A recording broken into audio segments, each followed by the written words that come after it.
American നിരീക്ഷണോപഗ്രഹങ്ങൾ ആദ്യമായി ഈ രൂപത്തെ കണ്ടപ്പോൾ അതൊരു വിമാനമാണോ കപ്പലാണോ എന്ന് പോലും അവർക്ക് മനസ്സിലായില്ല. കാരണം അത് പറന്നിരുന്നത് ആകാശത്തിലല്ല, കടലിന് തൊട്ടു മുകളിലൂടെയായിരുന്നു. മണിക്കൂറിൽ 500 കിലോമീറ്ററിലധികം വേഗതയിൽ റഡാറുകൾക്ക് പോലും കണ്ടെത്താൻ കഴിയാത്ത ഒരു ലോഹ വിസ്മയം കസ്പിയൻ കടലിന് മുകളിലൂടെ പാഞ്ഞു നീങ്ങുകയായിരുന്നു. അമേരിക്കൻ ഇന്റലിജൻസ് ഭയത്തോടെ അതിനൊരു പേരിട്ടു, ദ കാസ്പിയൻ സീ മോൺസ്റ്റർ. എന്നാൽ ഈ അതിഭീമൻ രൂപം വെറുമൊരു പരീക്ഷണ വിമാനം മാത്രമായിരുന്നില്ല. അമേരിക്കയുടെ കപ്പൽ പടകളെ വരെ ഭീതിയിലാഴ്ത്തിയ സോവിയറ്റ് യൂണിയന്റെ രഹസ്യ യുദ്ധയന്ത്രമായിരുന്നു ഇത്. ഇന്ന് റഷ്യയിലെ ഒരു വിജനമായ തീരച്ച് തുരുമ്പെടുത്ത നിലയിൽ ഈ യന്ത്രഭീമൻ കിടക്കുകയാണ്. പക്ഷേ ഇതിന്റെ പിന്നിലെ കഥ ഇന്നും ലോകത്തിന് പൂർണ്ണമായി അറിയില്ല. സത്യത്തിൽ എന്തായിരുന്നു സോവിയറ്റ് യൂണിയന്റെ ഈ രഹസ്യ പദ്ധതി? ലോകത്തെ തന്നെ അമ്പരപ്പിച്ച ഈ വാഹനം സമുദ്രോപരിതലത്തിലൂടെ എങ്ങനെയാവാം കുതിച്ചു പാഞ്ഞത്? ഇതിനുള്ളിൽ ഒളിപ്പിച്ചിരുന്ന ആ പ്രതിരോധ രഹസ്യങ്ങൾ എന്തായിരുന്നു? ഒരു ലഘു വിവരണത്തിൽ ഒതുങ്ങാത്ത അത്രയും വിപുലമായ ഒരു നിഗൂഢത ഈ തീരത്ത് ഇന്നും അവശേഷിക്കുന്നുണ്ട്. ആ നിഗൂഢതകളിലേക്ക് നമുക്കൊന്ന് ഇറങ്ങിച്ചെല്ലാം. ഈ ഭീകരനെ ആദ്യമായി സാറ്റലൈറ്റ് ചിത്രങ്ങളിൽ കണ്ടപ്പോൾ അമേരിക്കൻ പ്രതിരോധ ആസ്ഥാനമായ പെന്റഗൺ വല്ലാതെ പരിഭ്രാന്തരായി. അതിനൊരു പ്രധാന കാരണമുണ്ടായിരുന്നു. അക്കാലത്ത് നിലവിലുണ്ടായിരുന്ന ഒരു റഡാർ സിസ്റ്റത്തിനും ഇതിനെ കണ്ടെത്താൻ കഴിയില്ലായിരുന്നു. സാധാരണയായി വിമാനങ്ങൾ ഉയരത്തിൽ പറക്കുമ്പോൾ റഡാറുകൾ അവയെ എളുപ്പത്തിൽ തിരിച്ചറിയും. എന്നാൽ സമുദ്രത്തിന് തൊട്ടു മുകളിലൂടെ റഡാർ തരംഗങ്ങൾക്ക് താഴെ കൂടി ഒരു മിന്നൽ പോലെ പാഞ്ഞു വരുന്ന ഈ വാഹനത്തെ കണ്ടെത്തുകയെന്നത് അന്നത്തെ സാങ്കേതിക വിദ്യയിൽ ദുഷ്കരമായിരുന്നു. അമേരിക്കൻ നാവികപ്പടയുടെ കരുത്തായ വിമാനവാഹിനി കപ്പലുകൾക്ക് വെല്ലുവിളി ഉയർത്താൻ ലക്ഷ്യമിട്ടാണ് സോവിയറ്റ് യൂണിയൻ ഈ വാഹനം രൂപകൽപ്പന ചെയ്തത്. ഔദ്യോഗികമായി ഇതിനെ ലൂൺ ക്ലാസ് എക്രാനോ പ്ലാൻ എന്നാണ് വിളിച്ചിരുന്നത്. ഇതൊരു വിമാനമല്ല, കപ്പലുമല്ല, രണ്ടിന്റെയും ഗുണങ്ങൾ ഒത്തുചേർന്ന ഒരു ഹൈബ്രിഡ് സാങ്കേതിക വിസ്മയം. ഇതിന്റെ മുകൾ ഭാഗത്ത് പീരങ്കികളെ പോലെ ഘടിപ്പിച്ചിരുന്ന 6 കൂറ്റൻ മോസ്കിറ്റ് മിസൈലുകൾ ശ്രദ്ധിക്കുക. ഈ മിസൈലുകൾക്ക് ന്യൂക്ലിയർ വോർഹെഡുകൾ വരെ വഹിക്കാൻ കഴിയുമായിരുന്നു. അമേരിക്കയുടെ കപ്പൽ പടകൾക്ക് പോലും വമ്പൻ നാശം വിതയ്ക്കാൻ ശേഷിയുള്ള ഒന്നായിരുന്നു ഈ വിനാശകാരിയായ യുദ്ധയന്ത്രം. ഒരു വിമാനത്തിന്റെ വേഗതയും ഒരു യുദ്ധക്കപ്പലിന്റെ പ്രഹരശേഷിയും ഒത്തുചേർന്ന അപൂർവ യുദ്ധയന്ത്രമായിരുന്നു ഇത്. പക്ഷേ ഇതിന്റെ ഏറ്റവും വലിയ രഹസ്യം ആയുധങ്ങളല്ല, മറിച്ച് ഇത് പറന്ന രീതി തന്നെയായിരുന്നു. എന്നാൽ 540 ടണ്ണിലധികം ഭാരമുള്ള ഈ ഭീമൻ രൂപം എങ്ങനെയാണ് കടലിന് മുകളിലൂടെ തെന്നി നീങ്ങിയത്? അതിന്റെ പിന്നിലെ ശാസ്ത്രം ഏതൊരു സയൻസ് ഫിക്ഷൻ ഭാവനയെയും വെല്ലുന്നതാണ്. ഇവിടെയാണ് കാര്യങ്ങൾ കൂടുതൽ വിചിത്രമാകുന്നത്. ഈ വിമാനം യഥാർത്ഥത്തിൽ നമ്മൾ കരുതുന്നത് പോലെ പറക്കുകയല്ല ചെയ്യുന്നത്. ഇത് വായുവിന് മുകളിലൂടെ തെന്നി നീങ്ങുകയാണ്. ശാസ്ത്രലോകത്ത് ഇതിനെ വിങ് ഇൻ ഗ്രൗണ്ട് ഇഫാക്റ്റ് എന്ന് വിളിക്കുന്നു. നമുക്കിത് ലളിതമായൊന്ന് മനസ്സിലാക്കാൻ ശ്രമിക്കാം. നിങ്ങൾ എപ്പോഴെങ്കിലും ശ്രദ്ധിച്ചിട്ടുണ്ടോ, ഒരു കടലാസ് കഷ്ണം തറയ്ക്ക് തൊട്ടു മുകളിലൂടെ അമർത്തിയെറിഞ്ഞാൽ അത് നേരെ താഴെ വീഴുന്നതിന് പകരം കുറച്ചു ദൂരം തെന്നി നീങ്ങുന്നത്? ചിറകുകൾക്കും തറയ്ക്കും അല്ലെങ്കിൽ വെള്ളത്തിനുമിടയിൽ വായു അമർത്തപ്പെടുമ്പോൾ അവിടെ ഒരു ഹൈ പ്രഷർ എയർ കുഷൻ രൂപപ്പെടുന്നു. ഈ വായുപാളിക്ക് മുകളിലൂടെ ഒരു സ്കേറ്റിംഗ് ബോർഡ് പോലെ ഈ വിമാനം തെന്നി നീങ്ങുന്നു. ഇതിന്റെ ഗുണം എന്താണെന്ന് വെച്ചാൽ, സാധാരണ വിമാനങ്ങളെക്കാൾ പകുതി ഇന്ധനം മാത്രം ഉപയോഗിച്ച് ഇരട്ടി ഭാരം വഹിക്കാൻ ഇതിന് കഴിയും. ഇതിന്റെ മൂക്കിന് ഇരുവശത്തുമായി ഘടിപ്പിച്ചിരുന്ന 8 കൂറ്റൻ ടെർബോഫാൻ എഞ്ചിനുകൾ നൽകുന്ന കരുത്ത് അത്ര വലുതാണ്. കടലിൽ നിന്ന് വെറും 10 മുതൽ 15 അടി വരെ മാത്രം ഉയരത്തിൽ കുതിച്ചു പായുന്ന ഈ ഭീമൻ ശത്രുക്കൾക്കൊരു പേടി സ്വപ്നമായിരുന്നു. വെള്ളത്തിന് മുകളിലൂടെ മാത്രമല്ല, ഐസിന് മുകളിലൂടെയും പരന്ന മണൽ പരപ്പിലൂടെയും ഇതിന് സഞ്ചരിക്കാൻ കഴിയുമായിരുന്നു. അതിനാലാണ് അക്കാലത്ത് പല അമേരിക്കൻ പ്രതിരോധ വിദഗ്ധരും ഇത് യഥാർത്ഥത്തിൽ യുദ്ധത്തിന്റെ ഭാവിയാകുമോ എന്ന് ഭയപ്പെട്ടത്.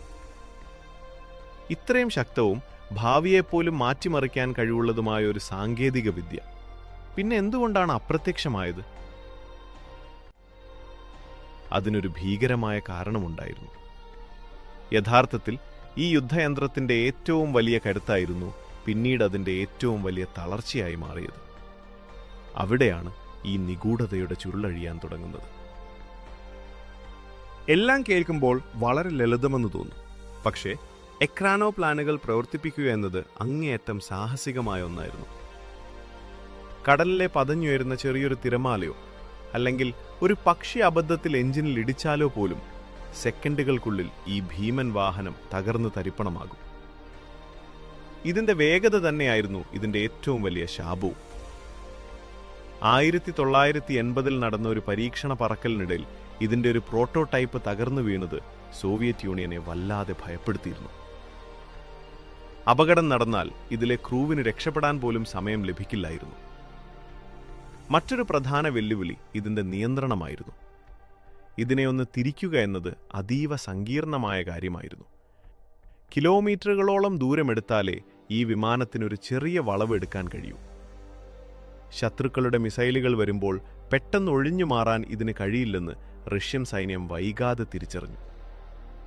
സാങ്കേതികമായി ഇതൊരു വിസ്മയമായിരുന്നെങ്കിലും യുദ്ധക്കളത്തിൽ ഇതൊരു അരക്ഷിതമായ യുദ്ധയന്ത്രമായി മാറുമോ എന്ന ഭീതി അവരെ വേട്ടയാടി.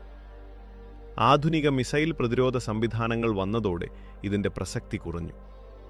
ഇതിനിടയിലാണ് 1991 സോവിയറ്റ് യൂണിയൻ വിഘടിക്കുന്നത്. അതോടെ കോടികൾ ചിലവഴിച്ചിരുന്ന ഈ വമ്പൻ പ്രോജക്റ്റുകൾക്കുള്ള പണം നിലച്ചു.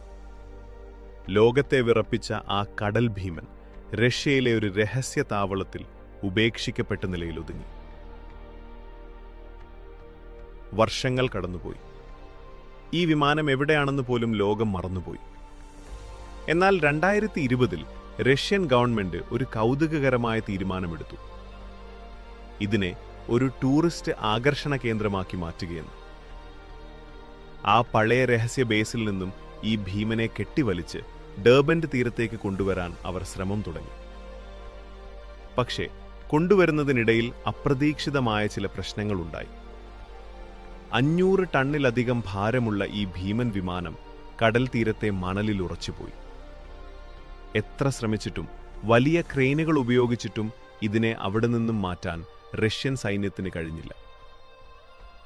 വമ്പൻ പദ്ധതിയുമായി വന്ന റഷ്യ ഒടുവിൽ ആ ശ്രമത്തിൽ നിന്നും പിൻവാങ്ങി. ആ യന്ത്രവിസ്മയത്തെ അവർ അവിടെ തന്നെ ഉപേക്ഷിച്ചു. ഇന്ന് വിനോദസഞ്ചാരികൾ വന്ന് ഇതിനു മുകളിൽ കയറി ഫോട്ടോകൾ എടുക്കുന്നു. മണലിൽ പുതഞ്ഞു കിടക്കുന്ന ഇതിന്റെ പടുകൂറ്റൻ ചിറകുകൾ ഒരു കാലഘട്ടത്തിന്റെ സ്മാരകം പോലെ തോന്നിപ്പിക്കും. ഇവിടെയാണ് ഈ കഥ വീണ്ടും വിചിത്രമാകുന്നത്. എന്നാൽ ഇന്നും പലരും ചോദിക്കുന്ന ഒരു ചോദ്യമുണ്ട്: ഇതിന്റെ ഉള്ളിലെ എല്ലാ രഹസ്യ അറകളും തുറക്കപ്പെട്ടിട്ടുണ്ടോ? ഈ വിമാനത്തിനുള്ളിൽ ഇന്നും ചില രഹസ്യരേഖകളോ അതോ അന്നത്തെ പരീക്ഷണങ്ങളുടെ അവശിഷ്ടങ്ങളോ ഉണ്ടോ? ഇതിനെക്കുറിച്ചുള്ള പല വിവരങ്ങളും ഇന്നും രഹസ്യമായി തുടരുകയാണെന്നാണ് ചിലർ പറയുന്നത്. യഥാർത്ഥത്തിൽ ഇതൊരു വെറും പ്രദർശന വസ്തുവല്ലെന്നും മറിച്ച് മറ്റെന്തോ വലിയ പരീക്ഷണങ്ങളുടെ മറയായിരുന്നു ഇതെന്നും മറ്റു ചിലർ വിശ്വസിക്കുന്നു. ഇന്ന് റഷ്യയിലെ ആ വിജനമായ തീരത്തുറങ്ങിക്കിടക്കുന്ന ഈ വിമാനത്തെ നോക്കുമ്പോൾ ലോകം പകുതി ഭീതിയോടെയും പകുതി അത്ഭുതത്തോടെയുമാണ് ചോദിക്കുന്നത്: ഇത് ശരിക്കും ഒരു പരാജയമായിരുന്നോ അതോ കാലത്തിന് മുൻപേ സഞ്ചരിച്ച ഒരു വിസ്മയമായിരുന്നോ? സമുദ്രത്തിനടിയിലെ മരിയാന ട്രെഞ്ചിലെ നിഗൂഢതകൾ പോലെ തന്നെ സമുദ്രത്തിനു മുത്തിനു മുകളിലെ ഈ ലോഹഭീമനും ലോകത്തിനു മുന്നിൽ ഒരു വലിയ ചോദ്യചിഹ്നമായി അവശേഷിക്കുന്നു. എന്നാൽ ഈ കഥ ഇവിടെയും അവസാനിക്കുന്നില്ല. ദശാബ്ദങ്ങൾക്ക് ശേഷം ശീതയുദ്ധകാലത്തെ ഈ മറന്നുപോയ സാങ്കേതിക വിദ്യയിലേക്ക് ലോകശക്തികൾ വീണ്ടും തിരിഞ്ഞു നോക്കുകയാണ്. അമേരിക്കയുടെ ലിബർട്ടി ലിഫ്റ്ററും ചൈനയുടെ രഹസ്യ പരീക്ഷണങ്ങളും ഇതിന് തെളിവാണ്. കാസ്പിയൻ കടൽ തീരത്ത് ഉപേക്ഷിക്കപ്പെട്ട ആ ഭീമൻ യന്ത്രം യഥാർത്ഥത്തിൽ ഒരു പുതിയ യുദ്ധതന്ത്രത്തിന്റെ തുടക്കമായിരുന്നു എന്ന് കാലം തെളിയിക്കുന്നു. ആഴക്കടലിലെ ഖനനത്തിനും അതിവേഗ ചരക്ക് നീക്കത്തിനും എക്രാനോ പ്ലാനുകൾ തിരികെ വരുമെന്നാണ് ചിലർ കരുതുന്നത്. ശീതയുദ്ധകാലത്ത് സോവിയറ്റ് യൂണിയൻ വിതച്ച ആ വിത്തുകൾ ഒരുപക്ഷെ വരാനിരിക്കുന്ന മറ്റൊരു സാങ്കേതിക വിപ്ലവത്തിന്റെ സൂചനയാകാം. ഈ തിരമാലകൾക്കൊപ്പം മണ്ണടിഞ്ഞു തീരുമെന്ന് നമ്മൾ കരുതുന്ന ഈ കടൽ ഭീകരൻ യഥാർത്ഥത്തിൽ ഒരു പുതിയ രൂപത്തിൽ തിരിച്ചു വരാനായി കാത്തിരിക്കുകയാണോ? ആർക്കറിയാം? ഇത്രയും വർഷങ്ങൾക്ക് ശേഷവും ലോകം ഇന്നും ഈ ഭീമനെ നോക്കി ഒരേ ചോദ്യം ചോദിക്കുകയാണ്. ഇത് ശരിക്കും പരാജയപ്പെട്ട ഒരു പരീക്ഷണമായിരുന്നോ? അതോ മനുഷ്യർ കാലത്തിന് മുൻപ് സൃഷ്ടിച്ച ഒരു യുദ്ധയന്ത്രമായിരുന്നു? നിങ്ങൾക്കെന്താണ് തോന്നുന്നത്? ഈ സാങ്കേതിക വിദ്യ ഭാവിയിൽ വീണ്ടും തിരിച്ചു വരുമോ? നിങ്ങളുടെ അഭിപ്രായം താഴെ കമന്റ് ചെയ്യൂ. നിങ്ങളിത് നേരിട്ട് കാണാൻ ആഗ്രഹിക്കുന്നുണ്ടോ? ഇതുപോലുള്ള കൂടുതൽ നിഗൂഢവും കൗതുകകരവുമായ വിവരങ്ങൾക്കായി ദ തിങ്കിംഗ് മലയാളി സബ്സ്ക്രൈബ് ചെയ്യാൻ മറക്കരുത്. മറ്റൊരു വീഡിയോയുമായി വീണ്ടും കാണാം. നന്ദി.